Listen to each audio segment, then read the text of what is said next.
Imagine waking up to a blanket of smog so thick you can barely see the sunrise. This is the reality for the residents of Mumbai, a bustling city where the air has become a silent enemy. Every breath inhaled is a cocktail of pollutants, a harsh reminder of the city's escalating air pollution crisis. Each day, millions of people navigate through this hazy maze, their lives intertwined with the smog that envelops the city. The dense population, a vivid tapestry of human endeavor, unfortunately, contributes to the very problem it suffers from. The ceaseless hum of traffic, the flurry of industrial activity, and the relentless burning of waste all add layers to this thick blanket of pollution. The health implications are far-reaching and alarming. Respiratory issues, heart diseases, and a reduced life expectancy are just the tip of the iceberg. The people of Mumbai are not just living in a city, but in a cloud of pollution that grows denser every day. But what if I told you the real enemy is invisible? It's methane. As we grapple with the air pollution crisis, methane has been steadily creeping up, largely unnoticed. Yet its impact on our air quality is substantial. Over the years, methane levels have risen, contributing significantly to air pollution. This colorless, odorless gas is notorious for its potency. It's over 20 times more effective at trapping heat in our atmosphere than carbon dioxide, escalating the greenhouse effect. Methane is produced through several processes, both natural and human-driven. Swamps, wetlands, and volcanoes are some of its natural sources. However, human activities have tipped the scales, leading to an alarming rise in methane emissions. Take waste management, for instance. As organic waste in landfills decay, they release methane into the atmosphere. Similarly, livestock farming contributes to methane emissions. When animals like cows and sheep digest their food, they produce methane, which is then released during their digestive process. The densely populated city of Mumbai is particularly vulnerable to these emissions.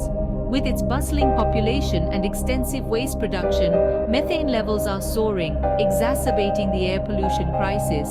This gas, though invisible, is a formidable foe. It's silently altering the composition of our atmosphere, impacting air quality and accelerating climate change. Methane, a silent killer, is escalating the air pollution crisis in Mumbai, further endangering its citizens. It sounds grim, doesn't it? But there is hope. We can reverse this dangerous trend of air pollution, and many cities and countries around the world have already set successful examples for us to follow. The solution lies in a multi-pronged approach that involves government regulations, the adoption of green energy, improvements in public transportation, and individual efforts. Government regulations play a crucial role in combating air pollution. Stricter emission standards for industries and vehicles, coupled with enforcement and penalties for non-compliance, can significantly reduce the release of harmful pollutants into the atmosphere. For example, in the city of Los Angeles, once known for its smog, the implementation of stringent air quality regulations over the past few decades has dramatically improved the city's air quality. Next, we have the adoption of green energy.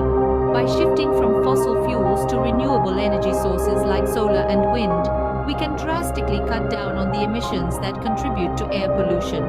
Take Germany, for example, a country that has made significant strides in transitioning to renewable energy. Today, nearly half of the country's electricity comes from renewable sources, a testament to what can be achieved with commitment and political will. Public transportation is another important piece of the puzzle. By encouraging the use of public transport, cycling, or walking instead of private cars, we can lower the number of vehicles on the road, thereby reducing emissions. Cities like Copenhagen and Amsterdam have shown us how a city can be transformed with the right transportation infrastructure and policies in place. Last but not least, individual efforts matter. Whether it's reducing waste, planting trees, or simply turning off lights when not in use, every little bit helps. Collectively, these actions can have a significant impact, as demonstrated by the millions of individuals worldwide participating in initiatives like Earth Hour. The reversal of air pollution isn't a quick fix. It's a long-term commitment that requires the collective effort of governments, industries, communities, and individuals alike. But as we've seen, it's a battle that can be won. The battle against air pollution is tough but not impossible. With collective efforts, we can reclaim the clean air that Mumbai deserves.